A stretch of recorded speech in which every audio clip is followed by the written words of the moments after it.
Assalamualaikum warahmatullahi wabarakatuh. Salam sejahtera bagi kita semua. Para mahasiswa, kita lanjutkan belajar kita tulisan artikel ilmiah ya.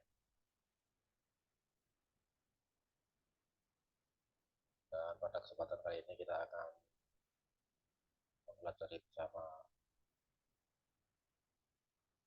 penulisan artikel atau penulisan karya ilmiah tesis yang akan menjadi tugas akhir dari semua ya, tesis.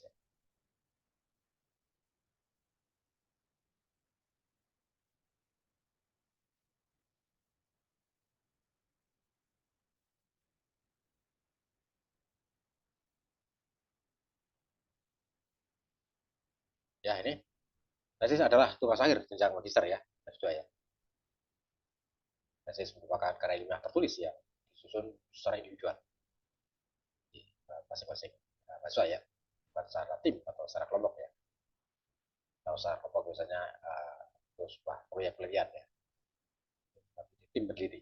Tapi ini adalah sebuah tugas individual ya, karena ilmiah yang disusun secara orang per orang. Nah, tes ini bisa disusun berdasarkan hasil penelitian secara yang diangkat dari pengalaman empirik dan atau juga teoretik ya. Bisa dari pengalaman di lapangan dan bisa juga dari sebuah review teori atau kajian teori ya, atau telah teori atau ya dari sumber teoretik ya, bisa dipadukan dengan pengalaman di lapangan ya, antara pengalaman empirik dengan pengalaman teoritis yang sudah pernah dialami atau dipelajari ya, dalami ya, itu menjadi bekal bagi kita atau jadi dasar bagi kita untuk menyusun tesis ya. Dan tesis bersifat mendalam.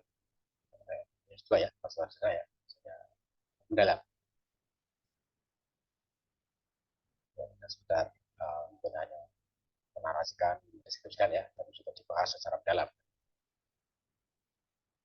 Nah, bagian utama tesis ini pada umumnya terdiri dari pendahuluan ya, kemudian pustaka, tujuan pustaka ya, kajian pustaka, metode penelitian, hasil penelitian dan pembahasan ya, ya diakhiri dengan kesimpulan dan saran, saran begitu ya. Jadi biasanya menjadi pedoman yang jadi tidak sama ya, strukturnya tidak sama ya. Jadi pada umumnya ya inilah yang bagian ya dari sebuah tesis. Ini kalau kita bandingkan ya antara berbagai karya ilmiah di berbagai jenjang ya, S1, S2 dan S3 ya. S1 ini karya akhir tugas akhirnya adalah skripsi. Dari sisi apa, permasalahan yang diangkat ini dapat diangkat dari pengalaman empirik ya, pengalaman di kehidupan nyata di lapangan ya. Namun pada umumnya skripsi ini masih kurang dalam. Sementara tesis ya, ini bisa juga diambil dari pengalaman empirik dan teoretik ya, dan bersifat mendalam. S2 ya, masa sarjana ya, dalam ya. Sementara untuk jenjang S3 ini diangkat dari kajian teoretik yang didukung fakta empirik ya, dari fakta dari teoretik dulu ya, yang didukung oleh pengalaman nyata atau fakta empirik ya, dan sangat mendalam. Nah, ini permasalahan yang diangkat untuk jenjang masing-masing ini tidak lepas dari materi yang dipelajari ya selama menempuh kuliah. Yang S1 ini pada umumnya komposisinya ya, itu antara materi dengan teori ya, atau dengan biasanya ada baca ya, itu 75% itu materi, materi bidang ya, bidang keilmuan ya. Kalau IPS ya berarti bidang keilmuan IPS, materinya secara materi itu banyak ya, 75%. Sementara 22% itu teori dan filsafat.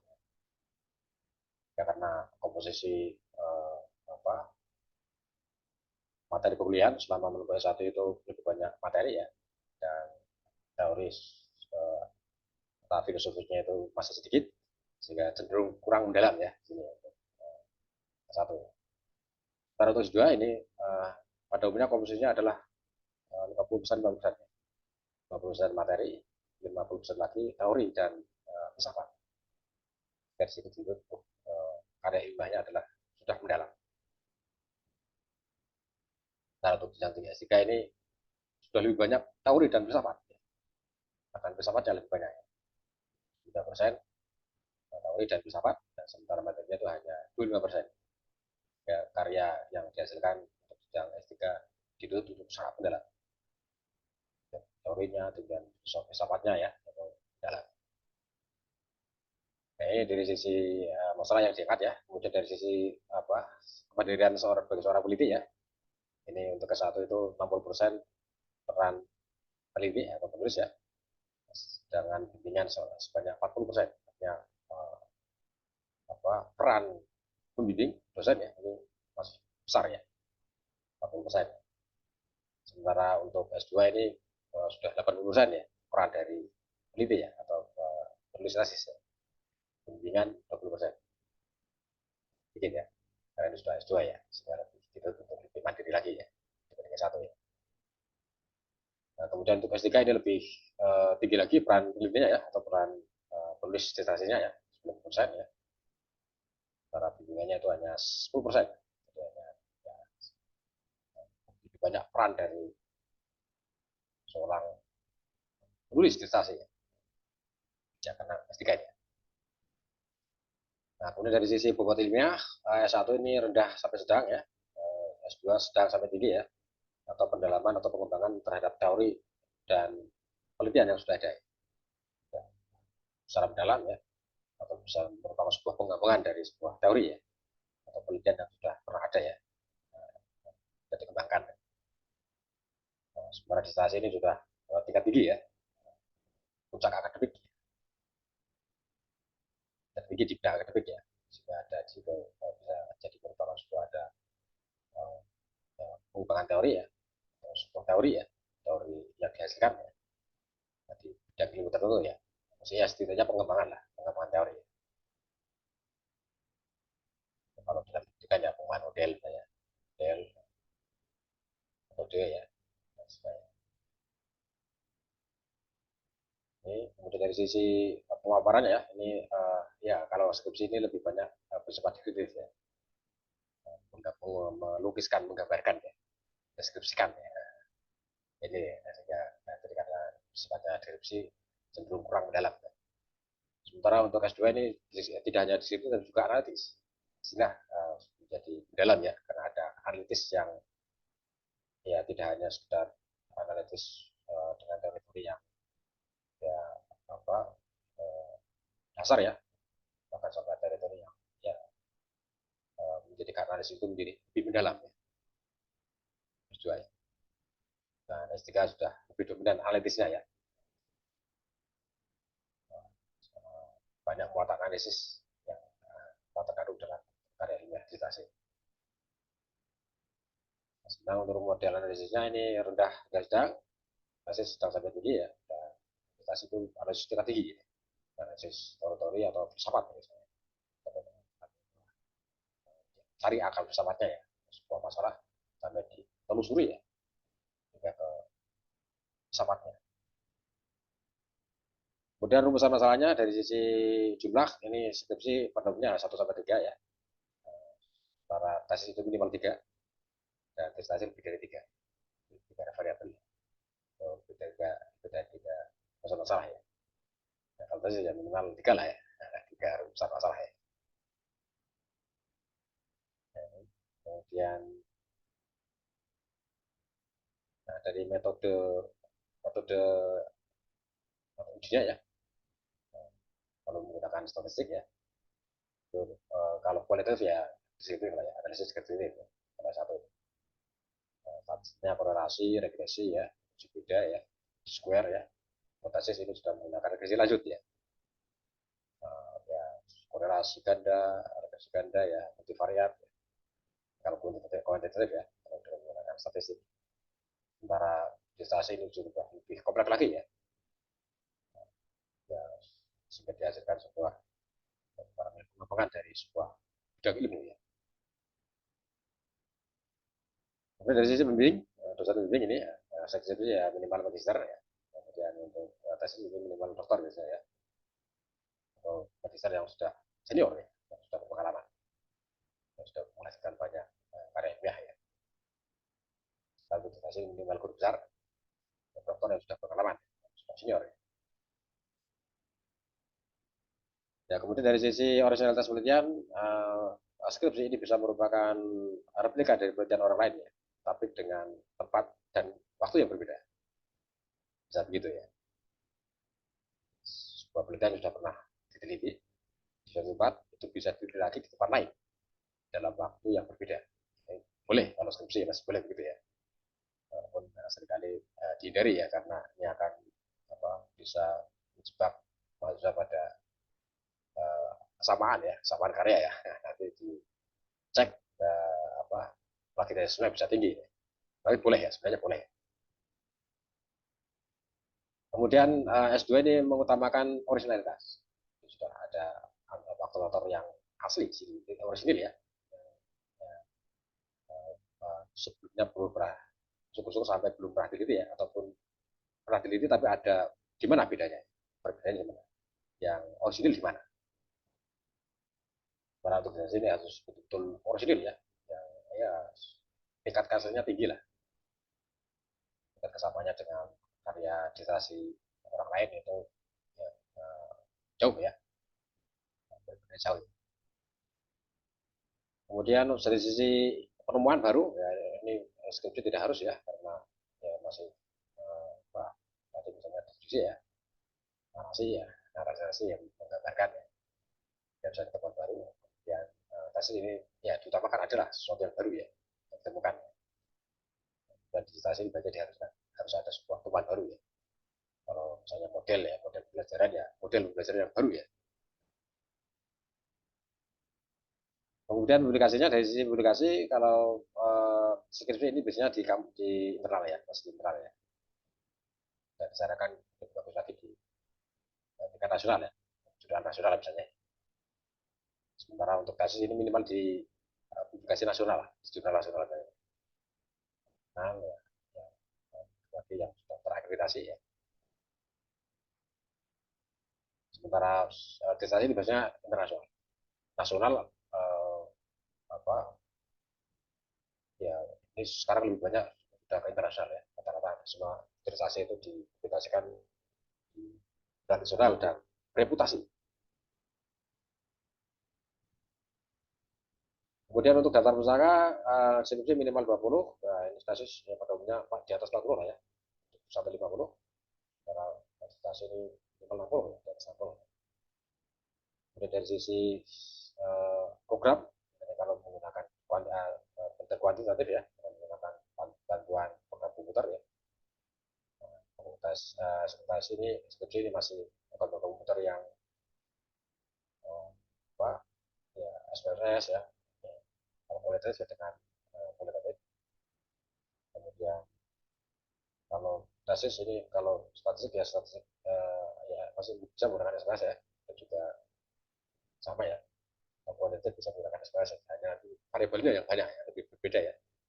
Kalau di sini ya hanya itu variabel, di tesis 3 variabel ya, di disertasi lebih dari 3 variabel, sehingga ya tingkat kompleksitasnya semakin tinggi ya, data analisis data statistiknya ya dengan SPSS.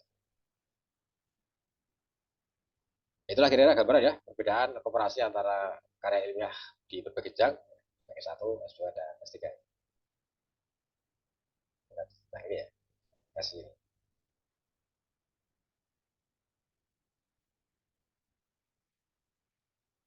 Ya, baiklah. Kemudian kita menginjak ke bagian-bagian yang ada pada tesis ya. Ya, secara umum ini, mungkin ya tadi sekali lagi bisa jadi berbeda format ya antara suatu strategi dengan ekonomi yang terjadi di ini ya. Untuk proposal itu ya 1, 2, 3 ya. Dan kita juga nanti setelah proposal selesai 4 dan 5 ya. Merupakan sampai ada yang sampai 6 ya. Misalnya antara hasil penelitian dengan bahasan pendidikan ya. Jadi sendiri ya. Jika sampai 6. Nah, tapi bentuknya yang berbeda inilah bersama ya. Ini bentuknya dari Ya, kita mulai dari bagian pertama ya, pendahuluan ya. Yang biasanya ya dimulai dengan latar belakang. Nah, apa sih isi latar belakang ini?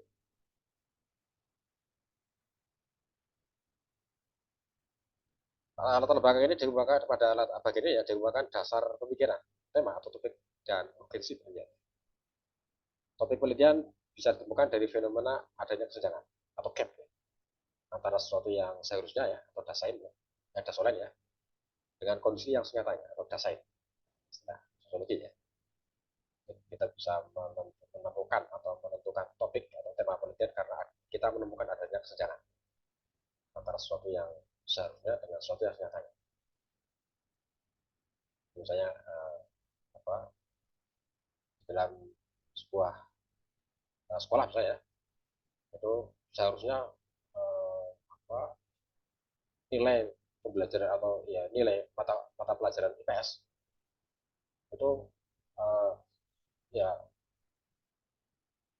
bisa lulus semua misalnya semua siswa seharusnya lulus semua, seharusnya nilainya bagus, seharusnya begitu ya seharusnya, tapi nyatanya bagaimana? Oh kenyataannya masih ada 30% siswa nilainya masuk baik ya, atau di bawah standar. Ini kan berarti ada masalah itu. Mengapa? Masih ada 30% siswa yang nilainya begitu. Kita menemukan masalah. Ada masalahnya di mana masalahnya? Apa penyebabnya? Kita bisa menemukan topik kemudian ya. Apakah masalahnya pada uh, metode pembelajaran yang diterapkan oleh guru? Apakah pada medianya ya? Atau pada diri siswanya barangkali ya? Motivasi mungkin. Nah, itu nanti yang akan kita teliti ya. Kan masalahnya.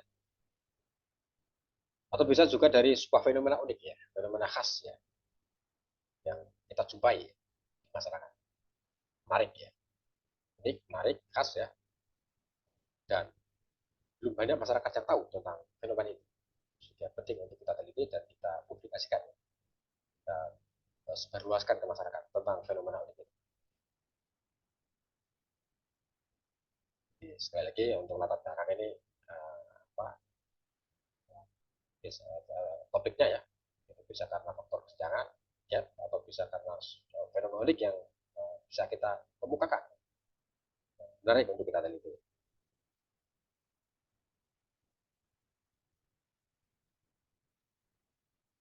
Adanya kesenjangan ataupun fenomena yang unik dan menarik ya, baik di masa kini maupun di masa lampau ya, itu dapat diungkap dari hasil studi pendahuluan. Kita sebelum menentukan topik atau tema penelitian kita bisa melakukan studi awal dulu, studi pendahuluan. Kita bisa misalnya di sekolah ya, kita berarti ke sekolah ya, studi awal di sekolah ya,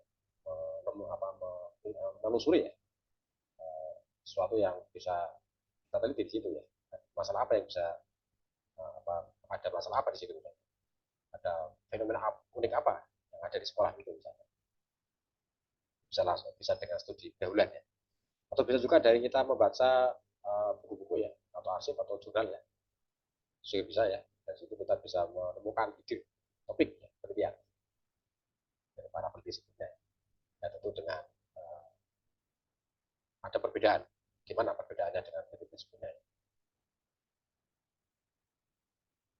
Sehingga dengan kita melakukan itu ya, pentingnya hal itu dilakukan penting karena uh, jadi argumen yang kuat ya, berdasarkan masalah atau fenomena yang kita studi pendahuluan ya, dan kita uh, baca seperti tertulis ya, itu jadi argumen bagi kita ya, argumen yang kuat bagi kita untuk melakukan penelitian itu ya.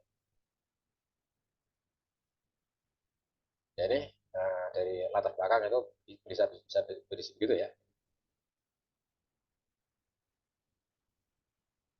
Nah, kemudian setelah kita memaparkan latar belakang, itu kan di latar belakang bisa jadi banyak sekali masalah yang kita temukan ya. Seperti tadi ya, adanya masalah nilai pelajaran IPS yang belum memuaskan dalam mahasiswa. Itu kan banyak faktornya, mas banyak bisa beberapa masalahnya ya. Bisa masalah metode guru, bisa masalah media yang digunakan oleh guru ya, bisa masalah motivasi siswa ya, itu kan masalah-masalah yang kita temukan. Tapi kan tidak semuanya akan kita teliti. Kalau kita teliti semua ya bisa nggak selesai ya, karena ya terlalu banyak masalah sehingga perlu kita fokuskan masalah yang akan kita teliti itu. Kita akan fokus pada masalah apa ya. Nah, untuk memilih fokus ini kita pilih masalah yang paling urgen, paling penting, paling mendesak untuk segera kita untuk, atau paling penting ya, penting dan mendesak untuk dicarikan solusi misalnya, atau paling menjadi perhatian masyarakat. Kalau sebuah fenomena unik misalnya, itu ternyata menjadi perhatian masyarakat dan masyarakat belum banyak tahu, belum banyak informasinya. Ya, ya perlu kita teliti ya. Dengan hasil penelitian itu nanti masyarakat jadi oh ini tuh masalahnya. Oh, ternyata begitu ya. Fungsi penelitian kita ya akan bisa menjelaskan kepada masyarakat ya. Dan dapat diungkap dengan waktu yang mesti ya. Jadi, dengan satu fokus mana yang akan kita angkat jadi topik penelitian ya, kita pilih dengan waktu yang ada cukup tidak kira-kira ya. Kalau semuanya kita angkat menjadi topik penelitian ya bisa jadi nggak cukup ya karena banyak masalahnya.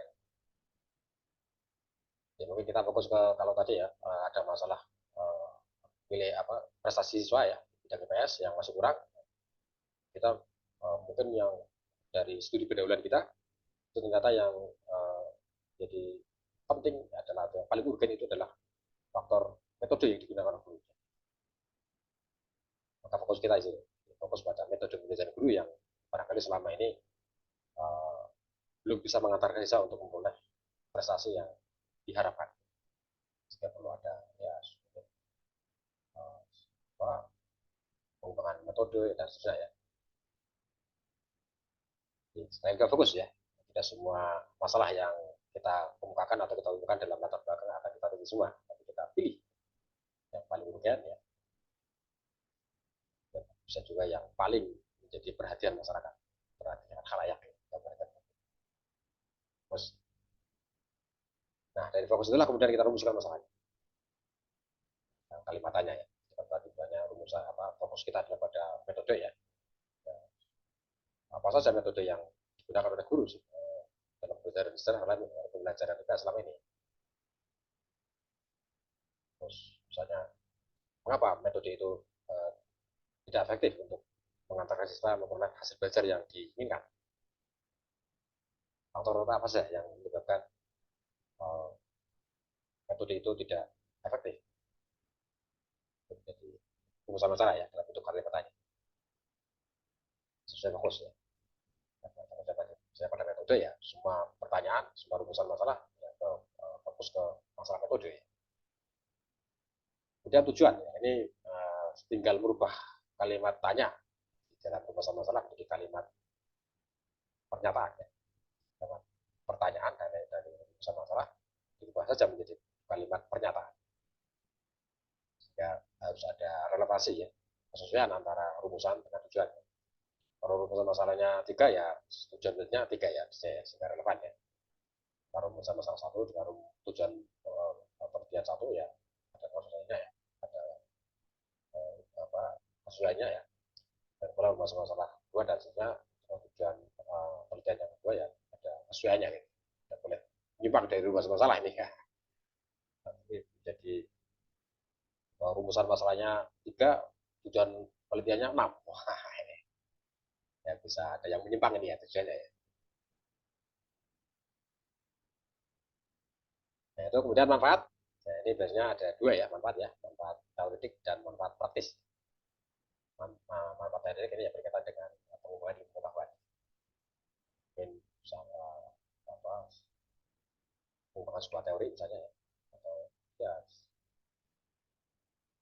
ada satu aspek dalam ilmu pengetahuan yang bisa kita kembangkan. Itu berarti ya pengembangan metode belajar PS misalnya. Sama apa manfaat teoritis yang kita peroleh dari kita itu adalah ya, dapat mengembangkan sebuah metode atau model ya belajar IPS yang efektif.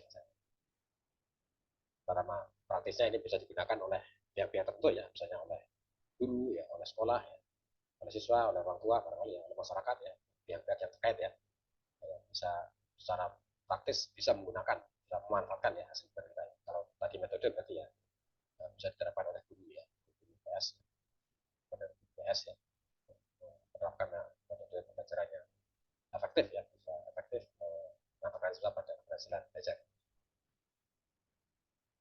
Ya untuk manfaat teori ini kita tidak perlu terlalu ambisius ya. Ya sudah sampai mau menghasilkan teori baru misalnya. Wah ini ya kalau mungkin sedang kita sampai ke situ lah ya. Kalau misalnya S3 bisa boleh ya sampai teori baru ya. Kalau misalnya S3 pun kadang-kadang tidak sampai ya. Ada pengembangan teori misalnya yang sewajarnya sesuai dengan topik penelitian kita ya. Yang manfaat yang bisa kita dapatkan dari secara teori ya. Terus pengembangan metode ya, ajaran PS yang efektif dan sebagainya. Empat. Nah, kemudian untuk memperjelas variabel penelitian kita ya, biasanya ada bagian ini ya, bagian definisi istilah ya, kalau dalam kuantitatif ya, ataupun definisi operasional ya, kalau dalam kuantitatif. Jika pembaca itu membaca penelitian kita bisa paham ya, oh ini yang dimaksud uh, variabel variabel penelitian ini adalah ini. Jadi ada kesamaan persepsi ya, antara peneliti dengan calon pembacanya tentang variabel penelitian itu. Contoh tadi misalnya tentang metode, metode belajar itu apa yang dimaksud? Pembelajaran kita sih yang apa? Belajarnya apa? Mana? Kita paparkan ya, kita rumuskan ya variabel-variabelnya ya, sehingga calon pembaca itu akan punya pemahaman yang sama ya dengan yang kita maksudkan ya, dengan variabel yang kita maksudkan. Si emosional ya.